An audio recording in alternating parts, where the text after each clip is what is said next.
Hello mga idol! Pasensya na mga idol, sobrang busy ako sa work ngayong week, dami namin OT, pero babawi ako simula bukas.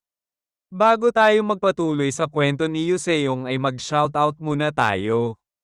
Shoutout po sa iyo Lods Jason Del Lova at kay Miss Jennifer Besana Yaubet ng Rojas City Capiz. Shoutout po sa iyo Idol Babe Lee Blanco. Shoutout po sa iyo Boss Aldel, salamat Lods. Shoutout po sa iyo Boss Johnny Di Maiwat ng Korea. Shoutout po sa iyo Lods Jason Ray De La Cruz. Shoutout po sa iyo Idol DJ C Macon at sa mga kaibigan mo sa Iloilo at Dumaguete. Shoutout po sa iyo Boss Mel Domingo Dumagwit. Shoutout po sa iyo Boss General Cabs. Shoutout po sa iyo Boss Spencer Jimenez ng San Jose. Shoutout po sa iyo Boss Harold at sa asawa mo na si Elizabeth Vitog Lopez. Shoutout po sa iyo Boss Saysay Mondragon at kay Hardy Mondragon. Shoutout po sa iyo Boss Herwin Zamora ng Cebu. Shoutout po sa iyo Boss Prince Ferdo Sayuon, salamat po Lods. Shoutout po sa iyo Boss Ruben Mantalaba. Shoutout po sa iyo Boss Paul John TV at kay Christian Nano ng Robles Paint Center. Shoutout po sa iyo Boss Jack Tibay Martinez. At shoutout po sa iyo Boss Romnick Bantilio ng Ibaca President Rojas Capiz, Barangay Ibaca Zone 1A.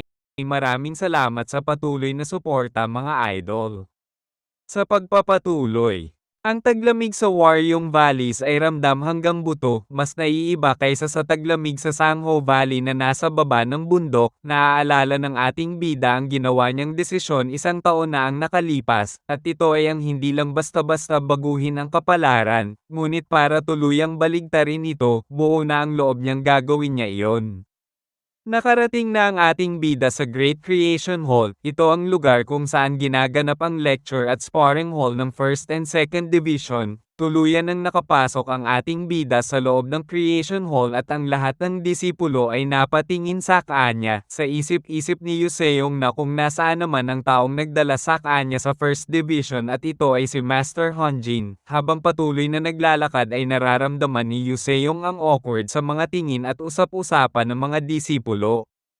Sinabi ni Baekru Moyong nakahanga-hanga ang mga ginawa ni Yuseong, napatingin ang ating bida dito, samantalang si Baekru Moyong naman ay naghanda para tumalon, at tuluyan ang nagpaikot-ikot hanggang sa makababa na sa harap ni Yuseong. Nadidismaya na lang si Yuseong habang nasa isip niya na isa ito sa taong hindi naman siya excited na makita. Sinabi ni Baekru Moyong na kinalulungkot niya ang nangyari sa kaibigan ni Yuseong. Kung mayroon lang sana daw na martial master na gumagamit ng ice technique ay hindi sana mangyayari iyon sa kaibigan nito. Ayon pa dito na buti na lang ay nandoon din siya sapagkat nailigtas nila ang maraming disipulo at naiwasan ang anumang hindi kinakailangang kamatayan. Pinagpapawisan na lang si Yuseong sapagkat ibang-iba si Baekru Moyong noong kalaban nila ito. Tama din naman ang sinabi nito na kung may isang master na gumagamit ng yelo tulad ng leader ng Northern Ice Palace na nakita niya noon sa dati niyang buhay ay sigurado siya na mabilis lang nito mapipigilan ang sunog sa Athenaeum. Sa tingin din niya na kahit sana si Ryohecho na magiging asawa ng leader ng Ice Palace sa hinaharap ay napaaga ng isang taon ang pagdating nito sa Higher Institute of Murem. Malaki sana ang matutulong nito sa trahedya na iyon. Ang tao na ito din ay ang isa sa mga traidor na Five Monkey, si Ryohecho ng Hawkspear sect ng Katimugang Dagat. May kakayahan itong gumamit ng yelo, at nagagawa niya lang makagawa ng yelo dahil sa sandata nitong Ice Hawkspear na pinapamana ng sekta. Napapaisip si Yuseong kung kumuha na ba ito ng Dragon Phoenix exams, o kaya meron din itong Shadow Note para makapasok sa institute. Sinabi ni Baekru Moyong na bilang kasamahan nitong disipulo ng Higher Institute of Murem, ay pinupuri niya si Yuseong sa katapangan na pinakita nito. Tinanong ni Yuseong kung ano ba talaga ang gusto nito. Tumatawa naman na sinabi ni Baekru Moyong na hindi siya nagkaroon ng pagkakataon para sa isang maayos na pagpapakilala noong nakaraan.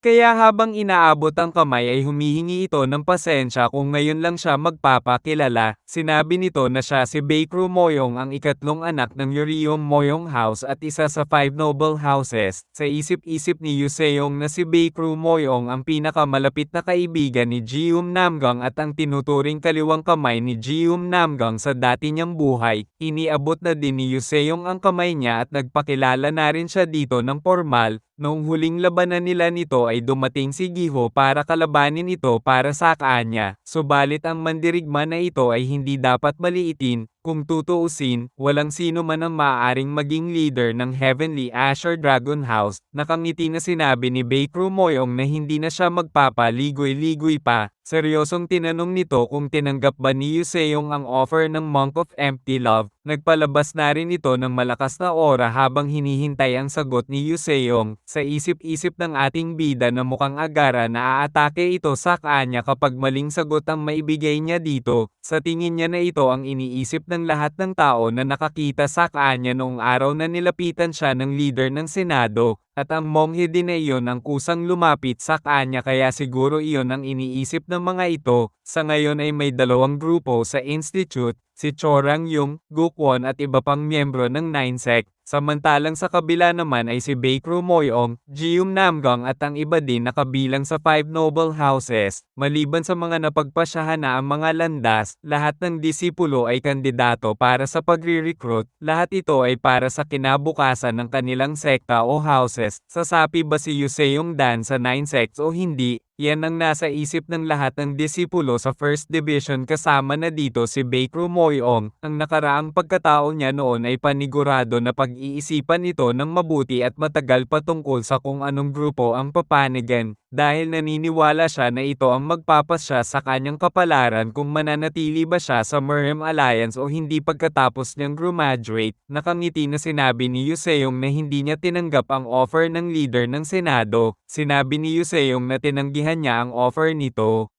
Masaya na tumatawa si Baekru Moyong sa narinig niya. Magaling daw ang ginawa ni Yuseong. Ang mga elders ng Five Noble Houses ay matutuwa kapag malaman ng balitang ito. Sa isip-isip ni Yuseong na ang katotohanan na walang ideya ang mga ito sa kalamidad na paparating sa bansang Junguan at ang paraan ng pag-aaksaya nila ng oras sa pakikipaglaban sa kapwa nila taga-Pakseyan ay nakakatawa para sa kanya. Tinanong ni Yuseong na kung bakit magiging masaya ang mga elders ng Five Noble Houses doon. Nagtataka naman na sinabi ni Baekru Moyong na di ba ay tinanggihan ni Yuseong ang offer ng Monk of Empty Love. Ayon naman kay Yuseong na ginawa niya nga iyon subalit may dapat bang ikasaya patungkol doon. Sinabi naman ni Baekru Moyong na obvious naman na kung tinanggihan ni Yuseong ang offer ng Nine Sect ay mas gusto ni Yuseong na sumali sa kabilang panig. Ayon naman kay Yuseong na kung sa tingin ba nito na sasali siya sa Five Noble Houses, nagugulat na lang si Baekru Moyong sa mga sinasabi ni Yuseong.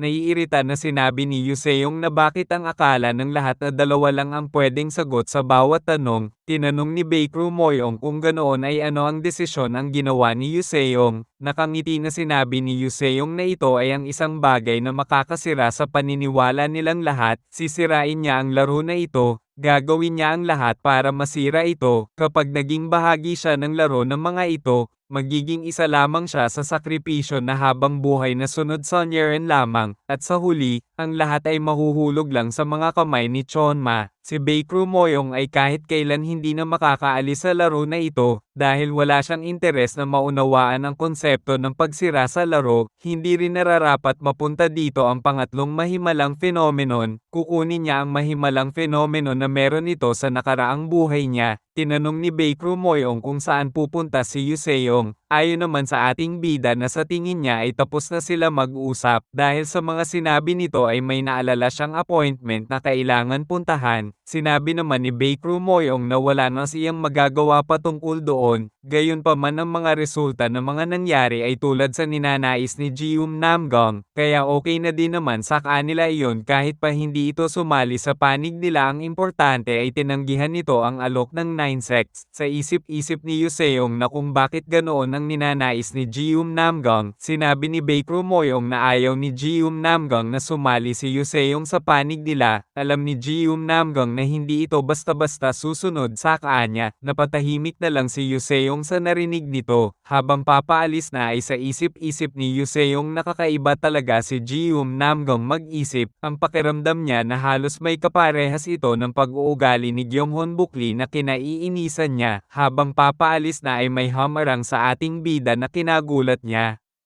Ayon sa kupol na si Taegyeong na narinig niya ang balita na lumipat na si Yuseong sa First Division, kaya siya si Taegyeong bilang 4th placer ng summer tournament, ay gusto niya si Yuseong na hamonin ito sa laban, subalit makikita natin na paparating na sa pagmumuka ng kupol na si Taegyeong ang kamao ni Yuseong habang hindi pa ito tapos sa pagyayabang nito, hanggang sa tuluyan ng tumama ang suntok ni Yuseong dito, at sa sobrang lakas ng suntok ay nagpaikot-ikot na lang ito sa ere na kinagulat din ng iba pang nakasaksing disipulo, habang tuluyan ng aalis ay sa isip-isip ni Yuseong na ngayon ay hindi siya lulugar sa panig ng alinman sa mga ito, siya ay magiging kontrabida sa kanilang lahat, ang panig na aakma sa kanya tulad ng ginawa niyang pagpili sa harap mismo ng leader ng Senado, ang panig na ito ang nararapat para sa kanya.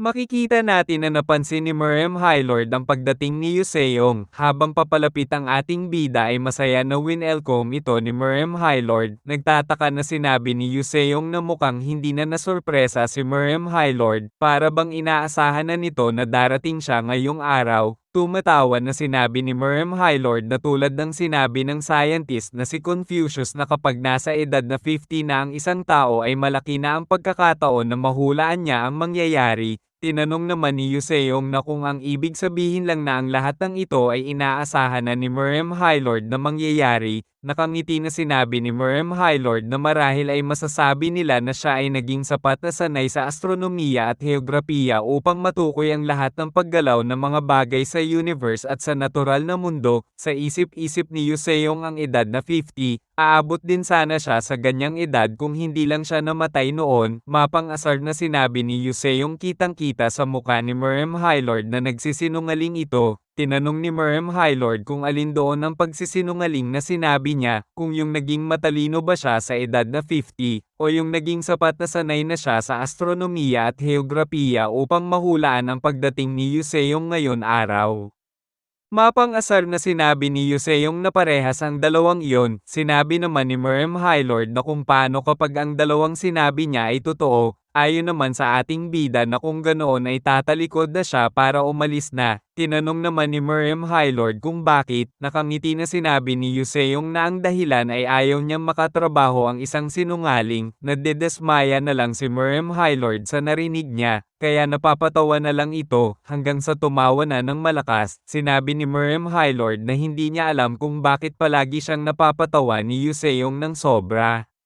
Sinabi ni Miriam Hylord na narinig niya na kinausap ito ng Monk of Empty Love. Sa isip-isip ni Yuseong na alam na niya na mangyayari ito, sapagkat parehas ang ugali ni Miriam Hylord at ni Chancellor Bongnam. Sinabi ni Miriam Hylord na iyon ang dahilan kung bakit hinihintay niya si Yuseong na dumating sapagkat nakipagkita ito sa leader ng Senado. Tinanong ni Yuseong kung paano nalaman ni Miriam Hylord na wala siyang panig na pipiliin sa 9 sects at 5 noble houses. Nakangiti na sinabi ni Miriam Hylord na tulad ng sinabi niya dito, sa tingin ba nito na napakahirap makamit ng ganitong karunungan? Para saan pa ang karunungan at astronomiya kung ang isang tao ay inaasahan ng gawin ng obvious na dapat gawin? Napapangiti na lang si Yuseong habang nasa isip niya na tama si Miriam Hylord. Asahan ng isang tao na gawin kung ano ang obvious. Magaling talaga si Miriam Hylord para makuha ang loob ng isang tao. Sa isip-isip niya din na magiging karibal ito ng demonic cult kung sakaling bubuo din ito ng sarili niyang relihiyon. Sinabi ni Miriam Hylord na tulad ng sinabi ni Yuseong noon, na dapat ay putulin ang nabubulok na sugat, hindi mahalaga kung nasaan ito o kung sino ito. Kaya tinanong ni Miriam Hylord na kung ganoon pa din ba ang paniniwala ni Yuseong. Sinabi naman ng ating bida na kung nakalimutan na ba daw ni Miriam Hylord ang mga sinabi nito na hinihiling niya na hindi magbabago ang determinasyon anuman ang kanyang pinagdadaanan. Sinabi ni Miriam Hylord na sinabi niya ang mga katagang iyon para kay Yuseong sapagkat sa panahon na iyon ay nag-iisa lang ito. Subalit kung sasali ito sa panig niya, lahat sila ay may posibilidad na mamatay ng magkakasama o kaya naman ay paisa-isa silang mamatay. Malaki talaga ang pagkakataon na mamamatay sila, kaya kung gusto pa rin ba ni Yuseong na sumali sa panig niya, napatahimik saglit ang gusali na kinaroroonan ng dalawa. hanggang sa napangiti na lang si Yuseong, at sinabi nito na ang mga katagang iyon ang gusto talaga niyang sabihin, kaya nagpapasalamat siyang si Merem Highlord na mismo ang nagsabi noon, kaya seryosong sinabi ni Yuseong na gusto niyang sabay-sabay silang mamamatay, para sa pinakamamahal nilang Merem. Lumabas na ang notification na nakipag-alyansa na siya sa Merem Highlord.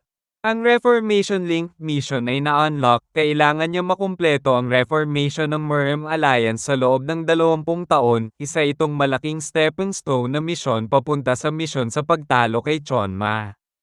Tumatawa na sinabi ni Merem Highlord na nagiging katulad na si Yuseong ni Chancellor Bongnam. Sinabi ni Yuseong na may katanungan siya dito. Tinanong naman ni Merem Highlord na kung ano iyon. Sinabi ni Yuseong na ang Jegal House ay isa sa mga 5 noble houses. Bakit hindi na lang nito pinili ang madaling ruta at sa halip ay pumunta sa isang revolusyonaryong ruta? Ayon naman kay Merem Highlord na mas gusto niya ang reforma o pagbabago kaysa sa revolusyon o pag-aalsa. Tinanong ni Yuseong kung hindi ba magkaparehas ang dalawang iyon. Ayon naman kay Merem Highlord na ang revolusyon o pag-aalsa ay simpleng nililipat lang ang kapangyarihan. Noong kinuha niya ang posisyong ito bilang isang High Lord, ang kanyang layunin ay upang mapanatili ang upuan pansamantala. Ito lang ang kaya niyang gawin bilang isang sunod-sonyeran na High Lord. Ngunit sa paglipas ng panahon, nagsimula siyang magkaroon ng ibang pangarap. Sa halip na simpleng pag-iingat, paano kung magtakda na lang siya ng layunin para sa kinabukasan ng lahat ng Merem?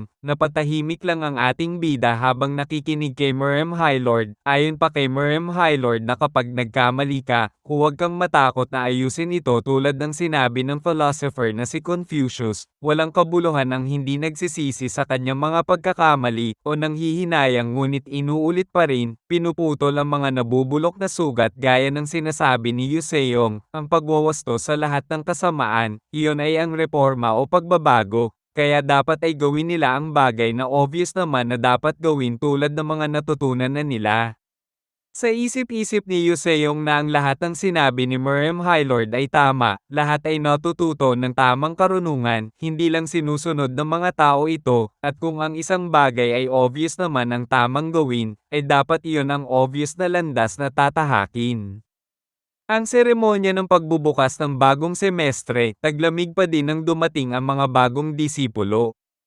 Ayon sa isang babae na bagong disipulo na bakit patuloy pa din ang pag-snow dito sa Jeongju kahit ngayong tagsibol, sinabi naman ng isang babae na taga Henam Island pala ang babae na nagreklamo, siguro ay first time nito makakita ng snow, subalit tama ito na dapat ay hindi na malamig ngayon dito sa Jeongju, kakaiba talaga ang taong ito, ayon naman sa babaeng disipulo na taga Henam sect na wala itong ideya sa sinasabi nito. Nagkaroon ng bagyo ng nyebe sa Henam noong nakaraang taon kaya gumuho ang mga bundok, mapang-asar naman na sinabi ng babae na ganoon pala ang nangyari. Kaya pala biglang yamabang ang mga malalamyang mga taga Henam sect, biglang may sumigaw na babae, at sinasabi nito na nabalitaan niya na may isang magandang babae mula sa Zhejiang kasama ng mga bagong disipulo. Kung nakita na ba nila ito, sinabi naman ng isang babae na bakit ito interesado sa magandang babae na taga Zhejiang. Ayon naman sa babaeng nakasalamin na ang balita niya na ito ang susunod na master ng Hawkspear sect ng Katimugang Dagat, subalit mukhang wala pa ito dito, at kung titignan ang sitwasyon ay wala pang isa sa mga taga Zhejiang ang nandirito ngayon, siguro ay may hindi magandang nangyayari. Ayon naman sa isang babae na wala silang pakialam sa mga iyon, mabuti na nga daw ito para nabawasan na ang kakumpetensya nila sa Higher Institute of Merem. Ayon pa dito na sa isang tao lang naman siya nag-aalala ngayong taon, tinanong ng nakasalamin na babae kung sino naman ang taong iyon, sinabi ng isang babae na ang taong iyon ay ang anak na babae ng Merem Highlord, ngayong taon na din iyon sasali dito sa institute, pinagpapawisan na lang ang nakasalamin na babae sa narinig nito. Ayon naman sa babae na taga Henam sect nakalimutan na lang nila ang patungkol sa mga babae na iyon, kapag makita na niya si Chorang yung ay pwede na siyang mamatay ng masaya. Ayon naman sa isang babae na kung ang pag-uusapan lang naman ay kung sino ang papakasalan, ay ang gusto niyang pakasalan ay ang prinsipe ng Namgong family, narinig niyang nasira na ang kasunduan ng pagpapakasal nito kay So So Chon. kaya ngayon ay nararapat na mapasa kanya si Jeum Namgung. Ayon naman sa babaeng nakasalamin na ang mga iniibig ng mga itong si Cho Rang-yung at Jeum Namgung ay nasa First Division kaya mahihirapan ng mga ito na makita ang dalawang iyon. Nagtaka ka naman na tinanong ng isang babae kung bakit, iyon lang pa naman ang rason niya kaya siya pumunta sa Waryong Valley. Sinabi ng babaeng nakasalamin na ang rason ay ang First Division ay palaging nasa field training assignments.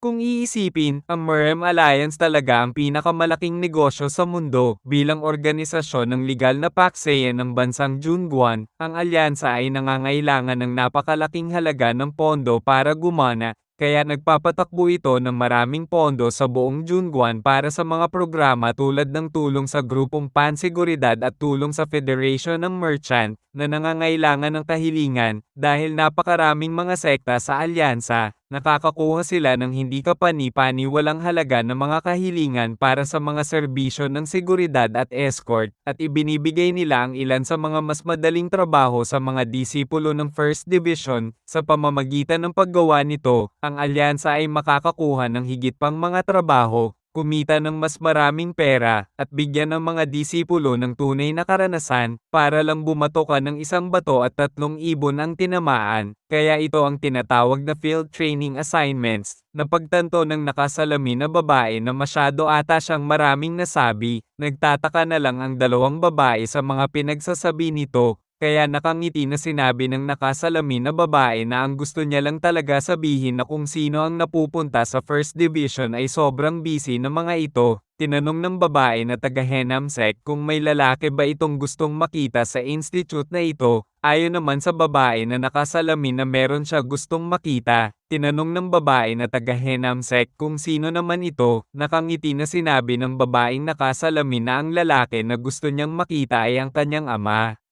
Sa kabilang banda habang nasa malalim na pag-iisip si Merem Highlord, ay biglang dumating at lumapit si Chancellor Bongnam dito. Ayon kay Chancellor Bongnam na tunay na kakaiba talaga si Yuseong, tumatawa na sinang-ayon na naman ito ng Merem Highlord at sinabi nito na sa sobrang namamangha siya kay Yuseong ay gusto niya na lang ito mapasa kanya. Tumatawa na sinabi ni Chancellor Bongnam na hindi na maaaring magkaroon pa ng isa pang disipulo si Merem Highlord sapagkat magdudulot lamang ito ng kalituhan. Nakangiti naman na sinabi ni Merem Highlord na hindi lang naman pagiging disipulo nito ang paraan para mapasa kanya si Yuseong. Nagtataka na tinanong ni Chancellor Bongnam na kung ano ang gusto nitong sabihin. Ayon naman kay Merem Highlord na makikita nito na ang mga bagong disipulo ngayong taon ay nagtitipon-tipon na sa Waryong Valley ngayon. Sinabi naman ni Chancellor Bongnam na kung ang tinutukoy ni Merem Highlord ay ang mga bagong disipulo ngayong taon ay obvious naman ang tinutukoy nito, subalit mas lalong magiging imposible ito na mangyari. Napapatanong na lang si Merem Highlord na kung bakit imposible iyon. Ayon naman kay Chancellor Bongnam na aminado siyang ang anak na babae ni Merem Highlord ang pinakamatalinong tao sa buong mundo. Ngunit sa tingin ba nito ay may pag-asa ito laban sa babae na may banal na kagandahan na handa si Yuseong na itaya ang kanyang sariling buhay upang iligtas lamang ito? Pinagpapawisan na lang si Merem Highlord nang marinig niya ito. Sinabi din ni Merem Highlord na kung iyon ba ang dahilan kung bakit nilagay ito ni Chancellor Bongnam bilang isang grupo. Ayon naman kay Chancellor Bongnam na hindi lang iyon ang rason kaya pinagsama niya sa grupo ang dalawa. Nagkataon lang din na ang unang assignment ni Yuseong sa First Division ay sa lugar ng Zhejiang Region.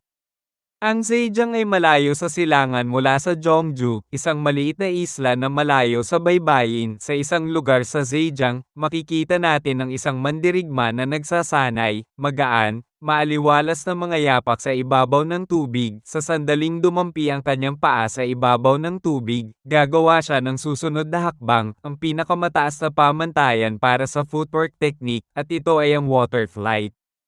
Makikita natin ang pagod kay Soso, mataas itong tumalon na nanggaling sa taas ng tubig, at nagpatuloy sa pag-ikot-ikot sa ere na para bang walang kahirap-hirap para sa kanya ang gawin ito. Patuloy na pinagmamasdan lang ito ni Supreme Monk of Botha. Habang patuloy si Soso sa ginagawa nitong pagsasanay, ay makikita natin na wala ng kahirap-hirap sa kanya ang gawin ng mga tinuturo sa kanya ng kanyang master na si Supreme Monk of Botha. Habang nagpapahinga saglit ay sa isip-isip ni Soso na nakagawa siya ng malaking pag-unlad sa maikling panahon lang. Pakiramdam niya na sobrang malaki ang nagbago sa kakayahan niya. Ganito pala ang pakiramdam ng tunay na pag-unlad. Dahil nagtagumpay siya sa paggawa ng isang bagay na sa una ay tila hindi gumagana, ang isang malalim na pakiramdam ng tagumpay ay babangon mula sa isang lugar sa kaibuturan nito. Simula nang dumating siya dito, nag-training at nagsumikap siya ng husto nang walang kahit isang sandali ng pahinga. Tulad ng ginagawa ni Yuseong, naalala ni Soso ang pag-uusap nila ni Yuseong bago pa siya umalis, na sinabi ni Yuseong na tulad ng palagi niyang sinasabi na may isang bagay lang siya na masasabi niyang magaling siya dito. Ayon naman kay Soso na ito ay ang pagsusumikap ng husto, na sinang-ayon na naman ni Yuseong. Napapangiti na lang si Soso habang nasa isip nito na ito pala ang ibig sabihin ni Yuseong na pagsusumikap ng husto. Ito ay tulad ng paggawa ng isang hakbang sa isang pagkakataon at nagsimulang lumipad bigla kapag naabot mo ang isang kritikal na punto.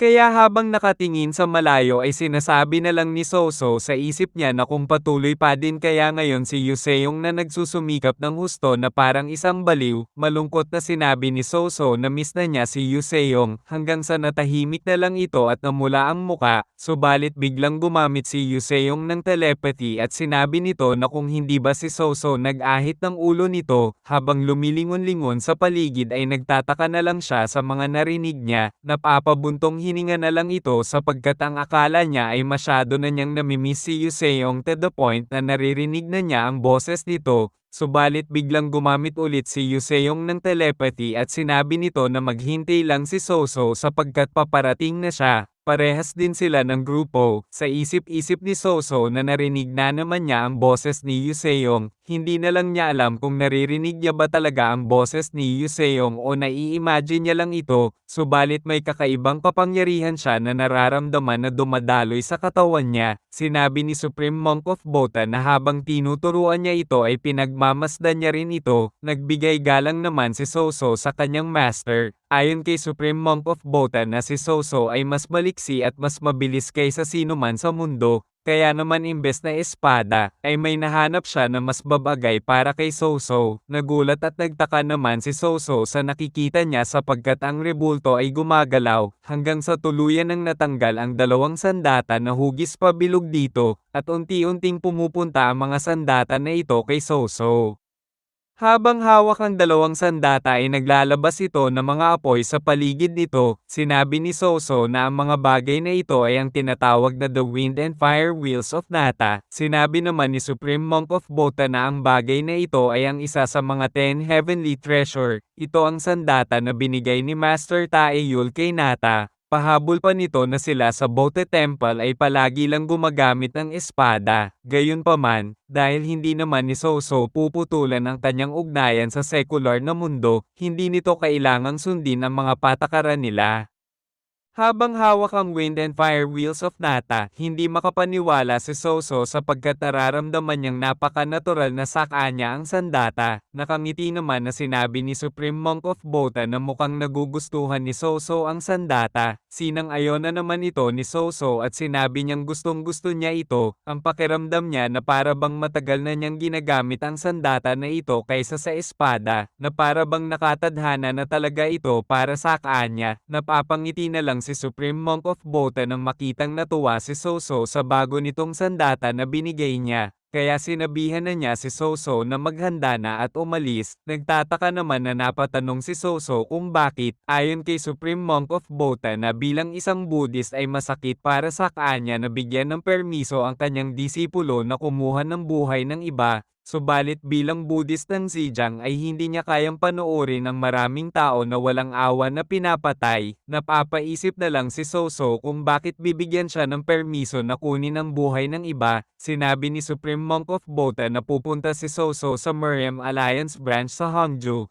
Doon ay tutulong ito sa pagsugpo sa mga mananakop na Japanese. Nagulat si Soso sa mga narinig nito. Sa isip-isip niya na narinig niya din na may mga Japanese talaga na mananakop ang dumating sa Zhejiang noong isang araw pa lang. Nag-aalangan sana na sasabihin ni Soso na masyadong biglaan naman, ngunit nakangiti na sinabi ni Supreme Monk of Bota na kung pumunta si Soso doon sa branch ng Merhem Alliance at maghintay saglit, ang mga kaibigan nito ay darating. Napapaisip si Soso kung sinong mga kaibigan ito, hanggang sa naalala niya na ang First Division ay may field training. Muntik na niya makalimutan ito sa sobrang busy niya sa pagsasanay, subalit alam na niya kung bakit pupunta ang mga ito dito sa Zhejiang at ito ay dahil sa mga Japanese na mananakop. Napagtanto na din niyang hindi lang imahinasyon ang boses ni Yuseong. Kaya masayang sinabi ni Soso na pupunta na siya ngayon, kailangan niyang gawin ang kanyang magagawa para sa mga tao ng Zhejiang. Napapangiti na lang si Supreme Monk of Bota sa nakikita niya. Napansin niyang sobrang masaya si Soso na pumunta doon, mas kitang-kita sa mga ngiti nito ang sobrang saya kaysa noong natanggap nito ang isa sa mga 10 heavenly treasures na sandata. Kaya habang pinagmamasdan si Soso na paalis ay natutuwa siya, habang si Soso naman ay tuluyan ng umalis at sinabi nito na kailangan na niyang umalis agad sapagkat ayaw niyang paghintayin ang mga ito.